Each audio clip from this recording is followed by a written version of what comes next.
دوستو پیس انفو میں خوش آمدید۔ السلام علیکم۔ ہم آپ کو ادوار رسول اللہ صلی اللہ علیہ وآلہ وسلم کی قسط نمبر 7 میں خوش آمدید کہتے ہیں، جس میں ہم جانیں گے قرآن و سنت کی روشنی میں معراج رسول اللہ صلی اللہ علیہ وآلہ وسلم کے بارے میں۔ لیکن اگر آپ نے ہمارا چینل سبسکرائب نہیں کیا تو سبسکرائب کر دیں اور گھنٹی کے نشان کو بھی دبا دیں تاکہ آپ کو ہر آنے والی نئی ویڈیو کا نوٹیفیکیشن ٹائم پہ مل سکے۔ Thank you. معراج کمال معجزات مصطفیٰ صلی اللہ علیہ وآلہ وسلم ہے۔ یہ وہ عظیم واقعہ ہے جس نے کائنات کے بند دروازوں کو کھولنے کی ابتدا کی۔ انسان نے آگے چل کر تحقیقات و جستجو کے بند دروازوں پر دستخط دی اور خلا میں پیچیدہ راستوں کی تلاش کا فریضہ سر انجام دیا۔ رات کے مختصر سے وقفے میں جب اللہ تعالیٰ رب العزت نے حضور اکرم صلی اللہ علیہ وآلہ وسلم کو مسجد الحرام سے نہ صرف وسعتوں کے اس پار کعبہ قوسین اور او ادنا کے مقامات بلند تک لے گیا، اسی قلیل مدتی زمینی ساحت میں اس زمین پر دوبارہ جلوہ افروز بھی ہو گئے۔ قرآن کریم میں سورۃ بنی اسرائیل کی پہلی آیات میں ارشاد خداوندی ہے کہ وہ پاک ہے جو ایک رات اپنے بندے کو مسجد الحرام یعنی خانہ کعبہ سے مسجد الاقصی یعنی بیت المقدس تک، جس کے ارد گرد ہم نے برکتیں رکھی ہیں، لے گیا تاکہ ہم اسے اپنی قدرت کی نشانیاں دکھائیں۔ بے شک وہ سننے والا اور دیکھنے والا ہے۔ رجب کی 27ویں شب کو اللہ کے پیارے نبی حضرت محمد صلی اللہ علیہ وآلہ وسلم کو معراج کا شرف عطا کیا گیا۔ اگرچہ اس واقعے کے زمان کے بارے میں کئی روایت موجود ہیں، لیکن مورخین کی تحقیقات کے مطابق یہ واقعہ ہجرت سے 3 سال قبل پیش آیا۔ اس کی دلیل یہ ہے کہ شیعہ سنی علماء کا اتفاق ہے کہ نماز جناب ابو طالب کی وفات کے بعد یعنی بعثت کے 10ویں سال کو واجب ہو گئی، تو 5 وقت کی نماز اسی معراج کی رات امت پر واجب ہو گئی تھی۔ منقول ہے کہ اس دن کفار نے آپ صلی اللہ علیہ وآلہ وسلم کو بہت ستایا، تو آپ صلی اللہ علیہ وآلہ وسلم اپنے چاچا زاد بہن ام ہانی کے گھر تشریف لے گئے اور وہاں آرام فرمانے لگے۔ ادھر اللہ کے حکم سے حضرت جبرائیل علیہ السلام 50,000 فرشتوں کی بارات اور براق لے کر نبی محمد صلی اللہ علیہ وآلہ وسلم کی خدمت میں حاضر ہوئے اور عرض کیا، اے اللہ کے رسول، آپ کا رب آپ سے ملاقات چاہتا ہے۔ چنانچہ عرش سفر کی تیاریاں ہونے لگیں۔ سفر معراج کا سلسلہ شروع ہونے والا تھا۔ نبی کریم صلی اللہ علیہ وآلہ وسلم کی بارگاہ میں براق حاضر کیا گیا، جس پر حضور اکرم صلی اللہ علیہ وآلہ وسلم نے سوار ہونا تھا، مگر اللہ کے پیارے محبوب حضرت محمد صلی اللہ علیہ وآلہ وسلم نے توقف فرمایا۔ جبرائیل علیہ السلام نے اس کی وجہ دریافت کی تو آپ نے ارشاد فرمایا، مجھ پر تو اللہ رب العزت کی اس قدر نوازشات ہیں، مگر روز قیامت میری امت کا کیا ہوگا؟ میری امت پل صراط سے کیسے گزرے گی؟ اسی وقت اللہ تعالیٰ کی طرف سے بشارت دی گئی کہ اے محبوب، آپ امت کی فکر نہ کیجیے، ہم آپ کی امت کو پل صراط سے اس طرح گزار دیں گے کہ اسے خبر بھی نہیں ہوگی۔ اس واضح بشارت کے بعد سرکار دو عالم صلی اللہ علیہ وآلہ وسلم براق پر سوار ہو گئے۔ جبرائیل علیہ السلام نے رکاب تھامی، حضرت میکا علیہ السلام نے لگام تھامی، حضرت اسرافیل علیہ السلام نے زین سنبھالی، جس کے ساتھ ہی 50,000 فرشتوں کے سلام کی صدا سے آسمان گونج اٹھے۔ حدیث میں آیا ہے کہ براق کی تیز رفتاری کا یہ عالم تھا کہ جہاں تک نظر کی حد تھی وہاں وہ قدم رکھتا تھا۔ براق کا سفر اس قدر تیزی کے ساتھ ہوا جس تک انسان کی عقل پہنچ ہی نہیں سکتی۔ ایسا لگتا تھا ہر طرف موسم بہار آ گیا ہے، چاروں طرف نور ہی نور پھیلتا چلا گیا۔ اس سفر کے دوران آپ صلی اللہ علیہ وآلہ وسلم مکہ سے مسجد الاقصی گئے اور وہاں تمام انبیاء کرام کی نماز کی امامت فرمائی۔ پھر آپ صلی اللہ علیہ وآلہ وسلم آسمانوں میں اللہ تعالیٰ سے ملاقات کرنے تشریف لے گئے۔ وہاں اللہ تعالیٰ نے آپ صلی اللہ علیہ وآلہ وسلم کو جنت اور دوزخ دکھائی۔ وہاں آپ کی ملاقات مختلف انبیاء کرام سے بھی ہوئی۔ اس سفر میں نماز بھی فرض ہوئی۔ سفر معراج کے پہلے مرحلے پر سفر جاری تھا کہ حضور اکرم صلی اللہ علیہ وآلہ وسلم کا گزر حضرت موسیٰ علیہ السلام کی قبر انوار کے قریب سے ہوا۔ آپ صلی اللہ علیہ وآلہ وسلم نے دیکھا کہ وہ اپنی قبر انوار میں کھڑے نماز ادا کر رہے ہیں۔ انبیاء صاف بصاف آپ صلی اللہ علیہ وآلہ وسلم کے استقبال کے لیے کھڑے تھے۔ جب یہ مقدس قافلہ بیت المقدس پہنچا تو باب محمد صلی اللہ علیہ وآلہ وسلم کے استقبال کے لیے کھولا تھا۔ جبریل علیہ السلام نے اپنی انگلی سے دروازے کے قریب موجود ایک پتھر میں سوراخ کیا اور براق کو اس سے باندھ دیا۔ پھر آپ صلی اللہ علیہ وآلہ وسلم بیت المقدس میں داخل ہوئے تو تمام انبیاء کرام علیہ السلام آپ صلی اللہ علیہ وآلہ وسلم کی تعظیم احترام میں منتظر تھے۔ انہیں حضور اکرم صلی اللہ علیہ وآلہ وسلم کی امامت میں نماز پڑھنے کا شرف حاصل ہوا۔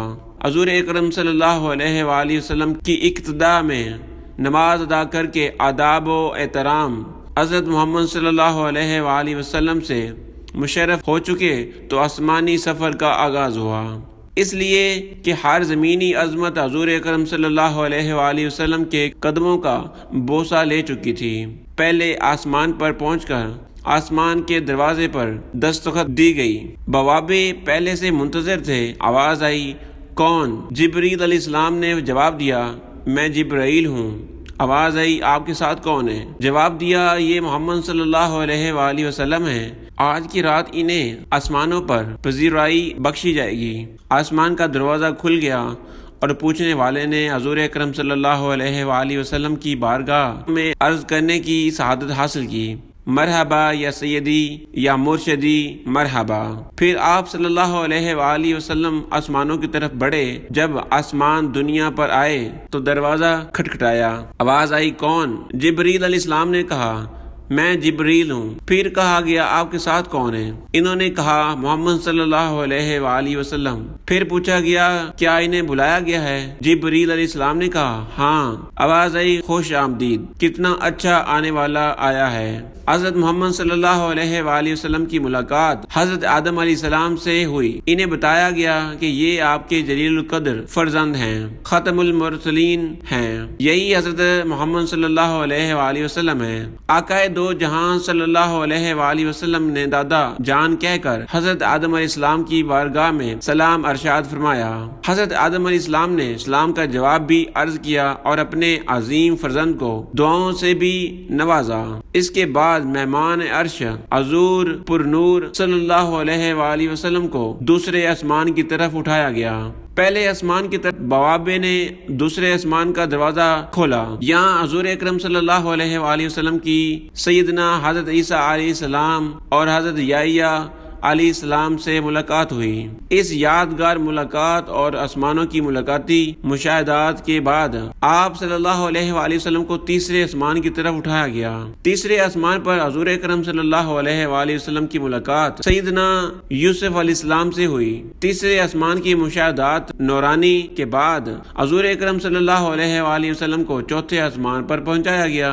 چوتھے آسمان پر تاجدار کائنات صلی اللہ علیہ وآلہ وسلم کی ملاقات حضرت ادریس علیہ السلام سے کروائی گئی۔ اسی طرح حضور اکرم صلی اللہ علیہ وآلہ وسلم سفر معراج طے کرتے ہوئے پانچویں آسمان پر پہنچے تو وہاں حضرت ہارون علیہ السلام سے ملاقات ہوئی۔ چھٹے آسمان پر حضور اکرم صلی اللہ علیہ وآلہ وسلم کی ملاقات حضرت سیدنا موسیٰ علیہ السلام سے ملاقات ہوئی۔ حضرت موسیٰ علیہ السلام کی چشمان مقدس اشکبار ہو گئی۔ حضور اکرم صلی اللہ علیہ وآلہ وسلم کی عظمت کو دیکھ کر رشک کے آنسو چھلک پڑے۔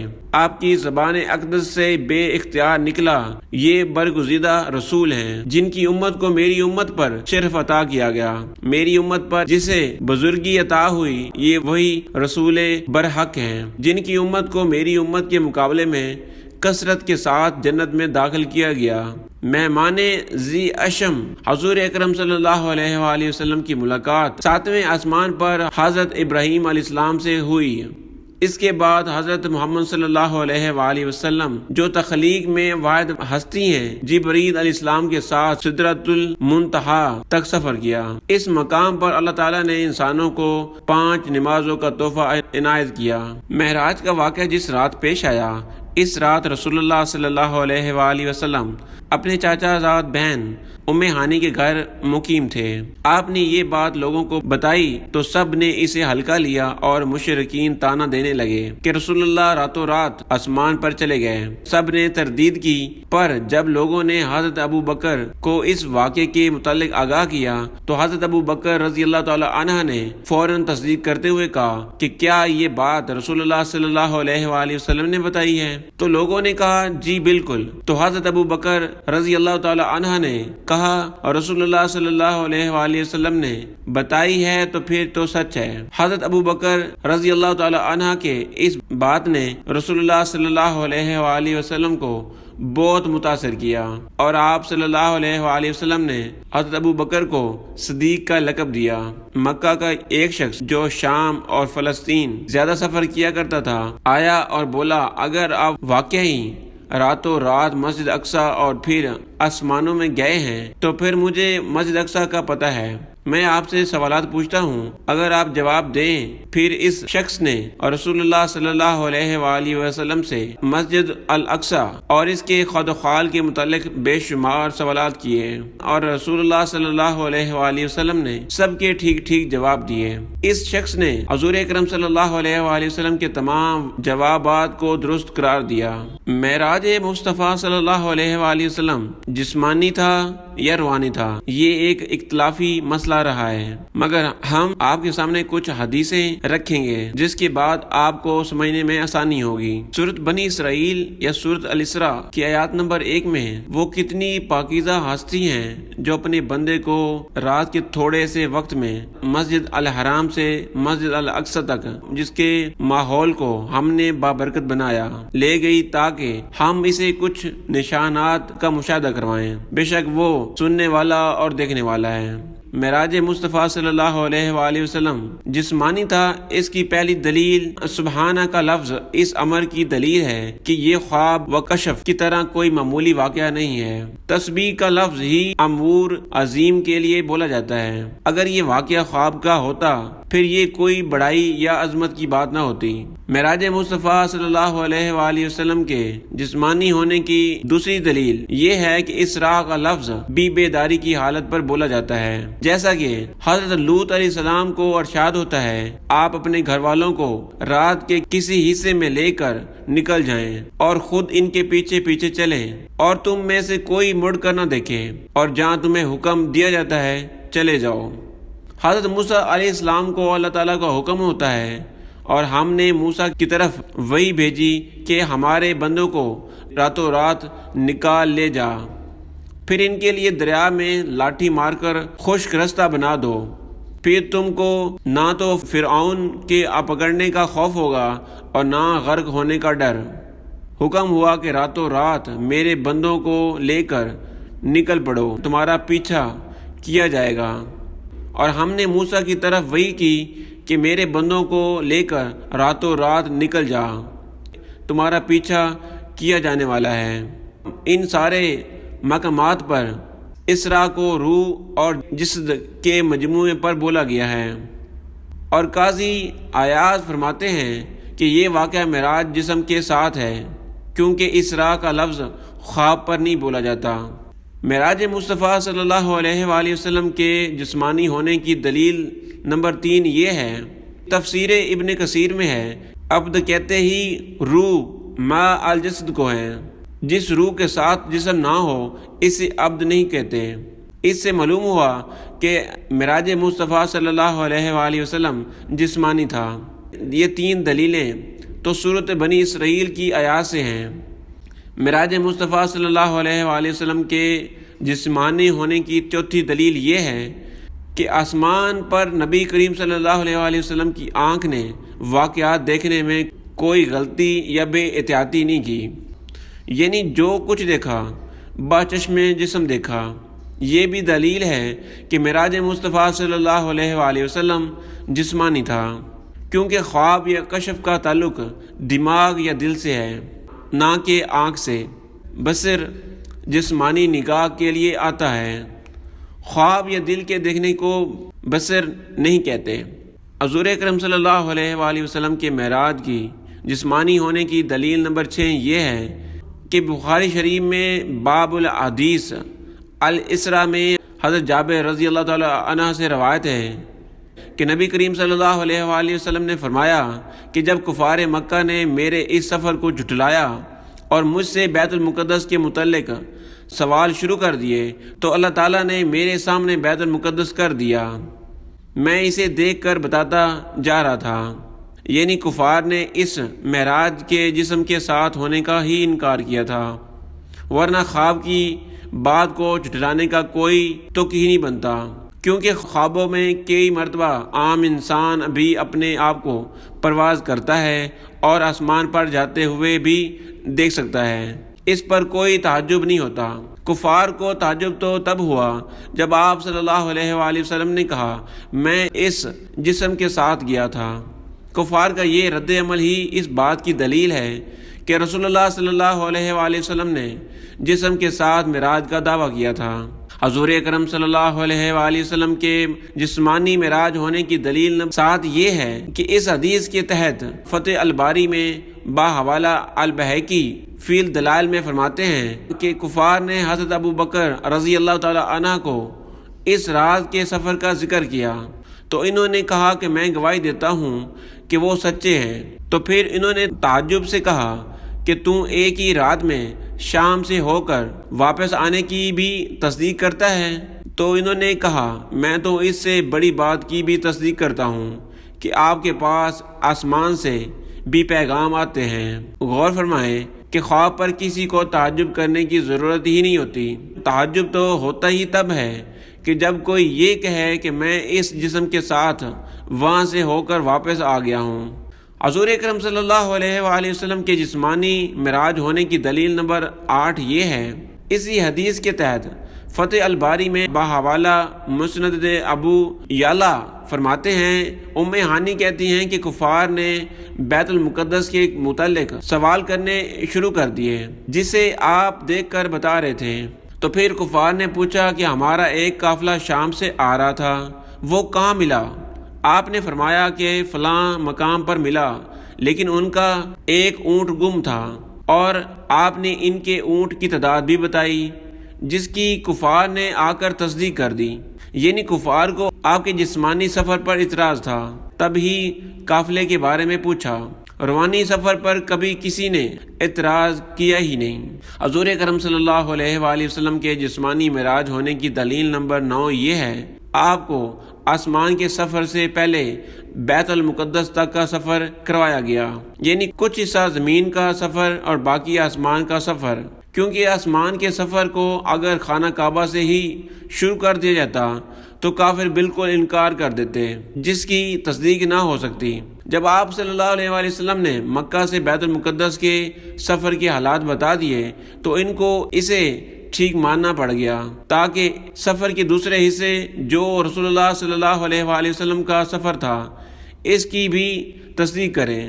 چنانچہ مومنوں کے لیے ایمان میں اضافے کا سبب ہوا۔ اگر یہ خواب میں ہی ہوا ہوتا تو اس تصدیق وغیرہ کے چکر کی ضرورت ہی نہ ہوتی۔ حضور اکرم صلی اللہ علیہ وآلہ وسلم کی جسمانی معراج ہونے کی دلیل نمبر 10 یہ ہے، تفسیر ابن کثیر میں حضرت ابو سفیان سے مروی ہے، ایک واقعہ لکھا ہے کہ ہمیں کیسر روم نے اپنے دربار میں طلب کیا۔ اس وقت ابھی ابو سفیان مسلمان نہیں ہوئے تھے۔ میں نے دوران گفتگو کیسر روم سے کہا، اگرچہ اس سے پہلے کبھی حضور اکرم صلی اللہ علیہ وآلہ وسلم سے جھوٹ نہیں سنا، البتہ اب اس نے ایک ایسی بات کی ہے جس کو سچ کہا ہی نہیں جا سکتا کہ وہ کہتا ہے کہ میں ایک ہی رات میں مسجد الخانہ کعبہ سے مسجد الاقصی تک جا کر واپس آیا ہوں۔ دربار کیسر روم میں ایک پادری بیٹھا تھا، فوراً بول اٹھا، اس رات کا مجھے علم ہے۔ کیسر روم نے پوچھا کہ وہ کیسے؟ پادری نے کہا، میں ہمیشہ مسجد کے دروازے بند کر کے سویا کرتا تھا، میں نے اس رات تمام دروازے بند کر دیے مگر ایک دروازہ بند نہ ہوا۔ میں نے ملازمین وغیرہ کی امداد سے بند کرنا چاہا لیکن کامیاب نہ ہو سکا۔ بالآخر مستری کو بلایا گیا۔ اس نے کہا اس پر بلائی دیوار کا بوجھ پڑ گیا ہے، اس لیے اب اسے حرکت نہیں دے سکتے، صبح غور کریں گے۔ چنانچہ دروازہ کھلا ہی چھوڑ دیا۔ صبح آیا تو مسجد کے دروازے کے کنارے ایک پتھر میں سوراخ دیکھا اور اس میں سواری باندھنے کے آثار معلوم ہوتے تھے۔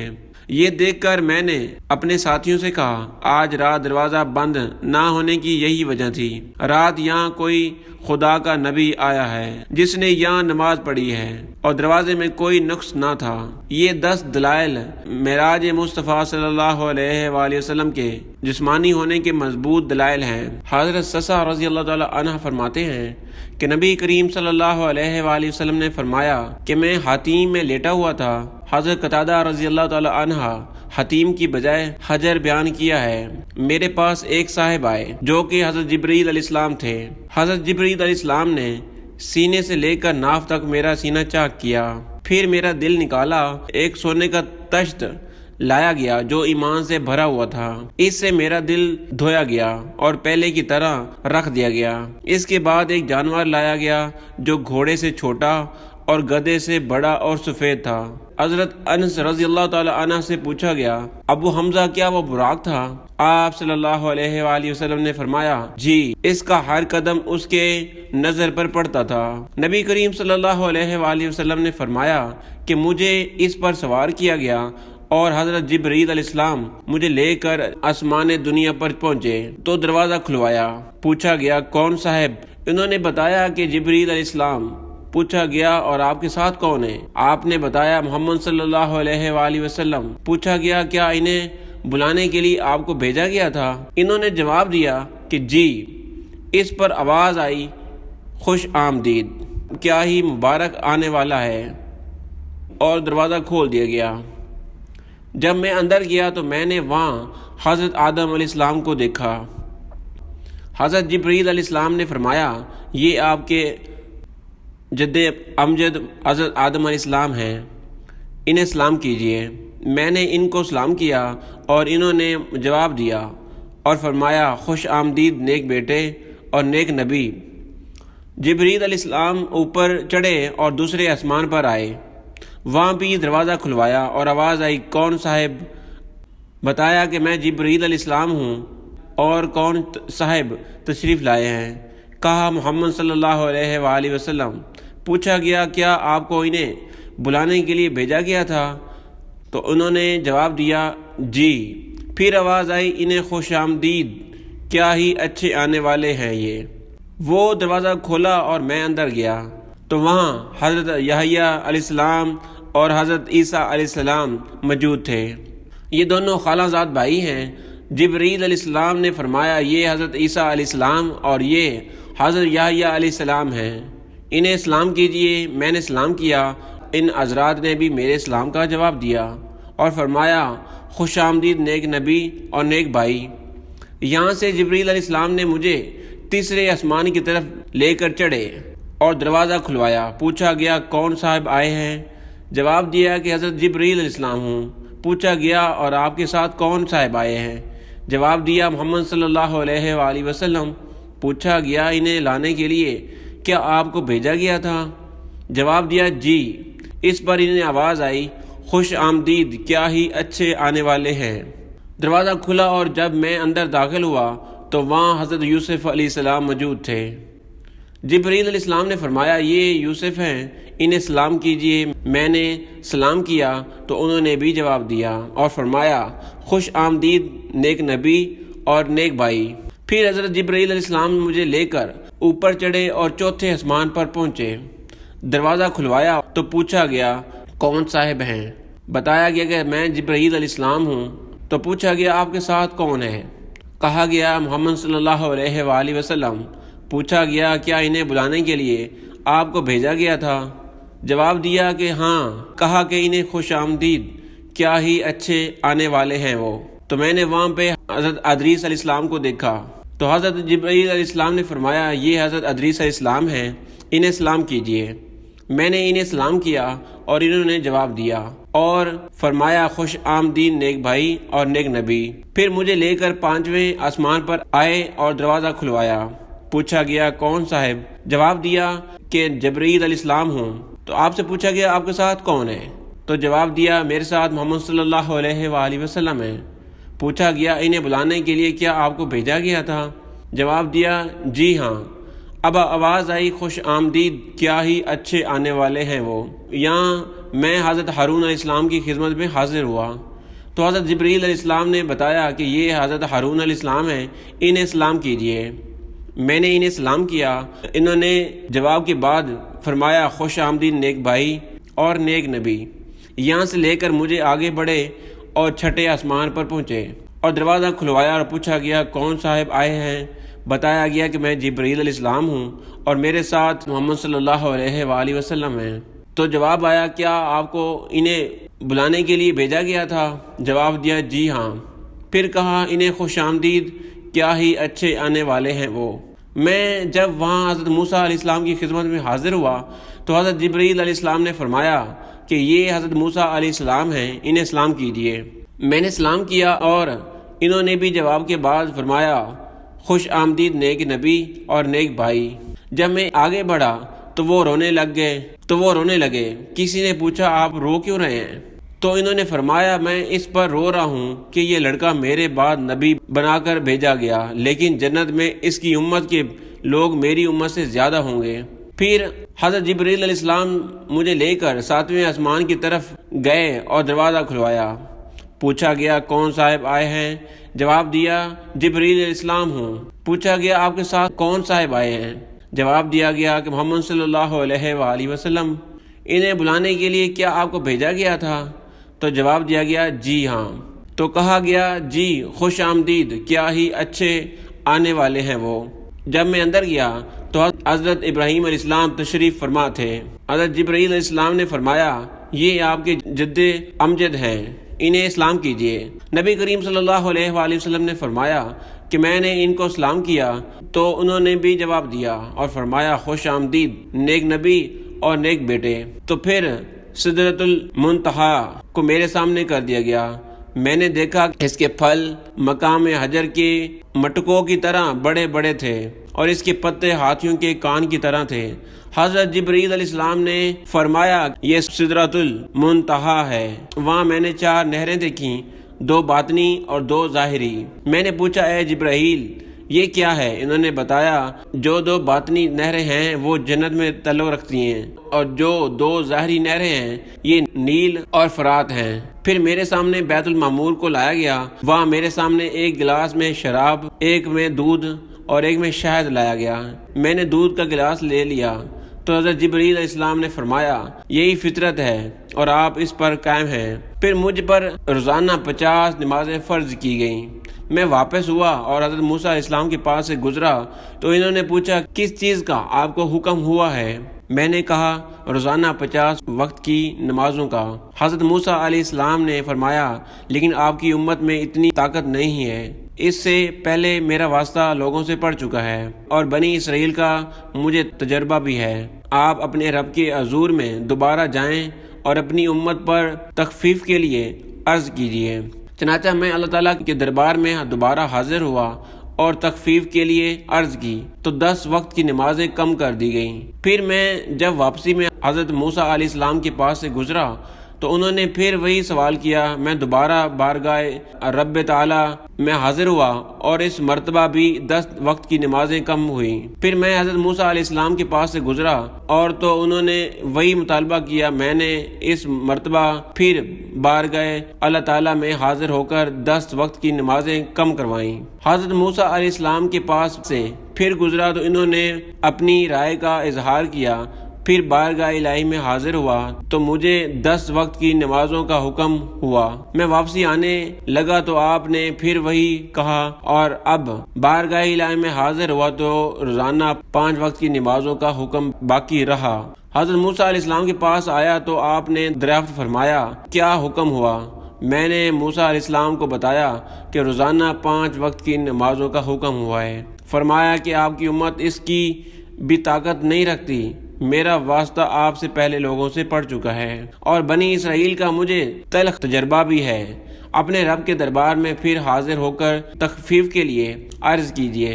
نبی کریم صلی اللہ علیہ وآلہ وسلم نے فرمایا، رب تعالیٰ سے بہت سوال کر چکا، اب مجھے شرم آتی ہے، اب میں بس اسی پر راضی ہوں۔ نبی کریم صلی اللہ علیہ وآلہ وسلم نے فرمایا، پھر جب میں وہاں سے گزرنے لگا تو ندا آئی، میں نے اپنا فریضہ جاری کر دیا اور اپنے بندوں پر تخفیف کر چکا۔ ایک دفعہ حضرت عائشہ رضی اللہ تعالیٰ سے پوچھا گیا کہ اے ایمان والوں کی ماں، کیا محمد صلی اللہ علیہ وآلہ وسلم نے معراج کی رات میں اپنے رب کو دیکھا تھا؟ تو حضرت عائشہ رضی اللہ تعالیٰ نے کہا، تم نے ایسی بات کہی کہ میرے رونگٹے کھڑے ہو گئے۔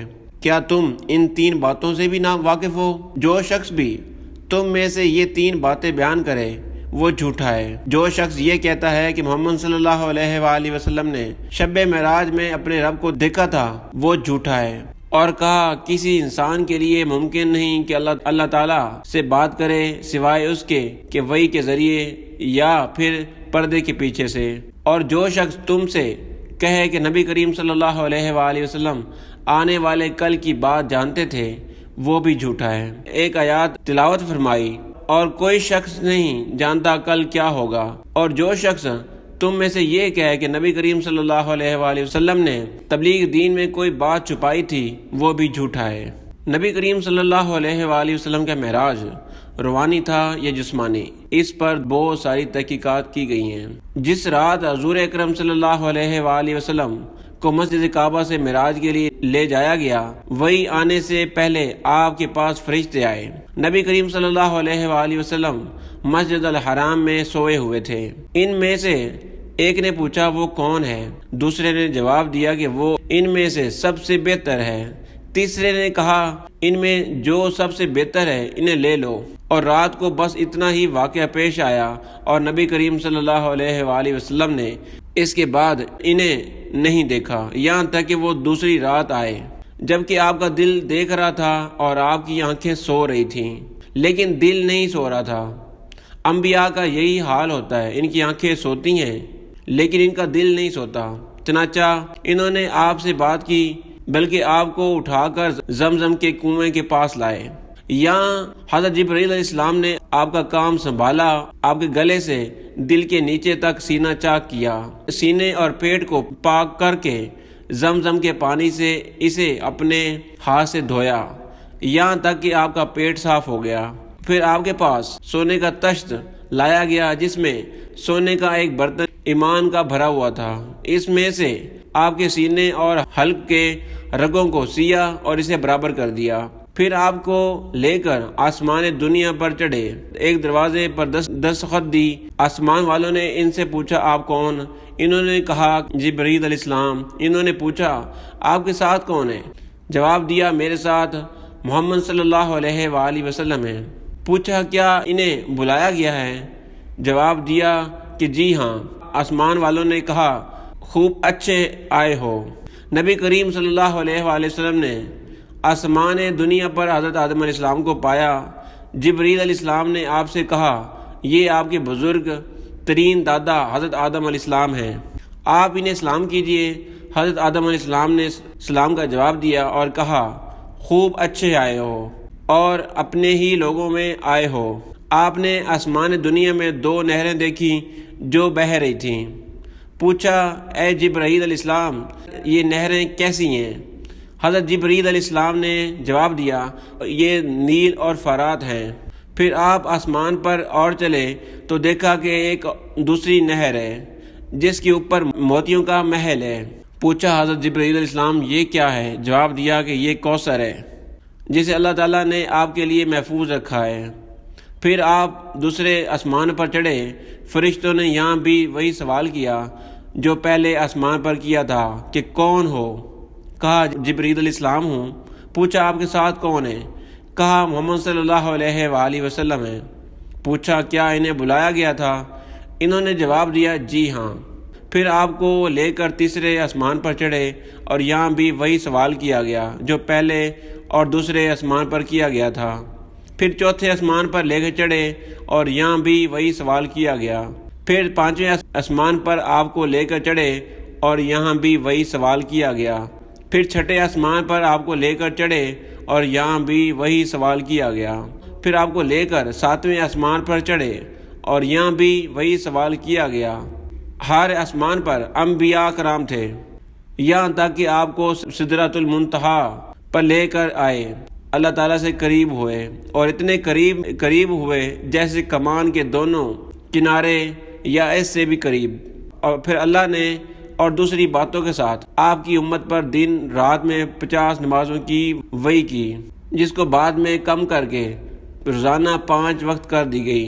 لیکن حضرت موسیٰ علیہ السلام نے نبی کریم کو اور کم کروانے کو کہا، لیکن نبی کریم صلی اللہ علیہ وآلہ وسلم نے فرمایا اب مجھے اپنے رب سے شرم آتی ہے۔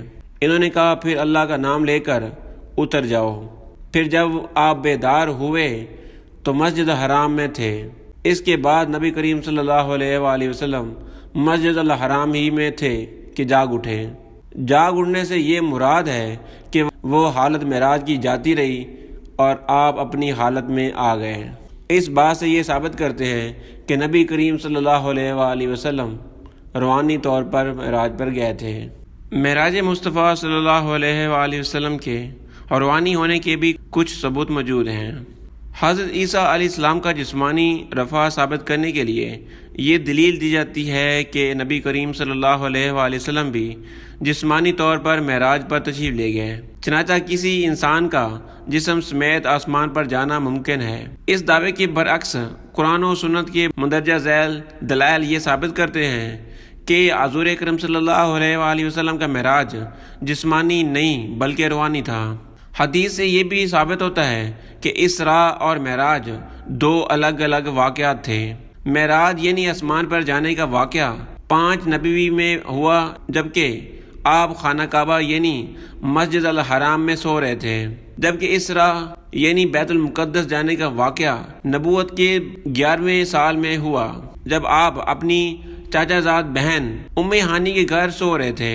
دونوں واقعات میں سونے کی حالت کا مشترک ہونا بتاتا ہے کہ یہ واقعات جسمانی نہیں بلکہ روحانی تھے، آنکھ نے نہیں۔ اگر معراج مصطفیٰ صلی اللہ علیہ وآلہ وسلم جسمانی ہوتا تو پھر نبی کریم صلی اللہ علیہ وآلہ وسلم جسمانی آنکھ سے دیکھتے، لیکن قرآن و حدیث میں ذکر ہے کہ جو کچھ بھی دیکھا گیا دل سے دیکھا گیا، اور دل نے جھوٹ بیان نہیں کیا جو اس نے دیکھا، اور ہم نے آپ کو جو مشاہدہ کروایا ہے اسے لوگوں کے لیے بس ایک آزمائش بنا دیا۔ ابن عباس سے روایت ہے کہ حضور اکرم صلی اللہ علیہ وآلہ وسلم نے اللہ تعالیٰ کو اپنے دل سے 2 بار دیکھا۔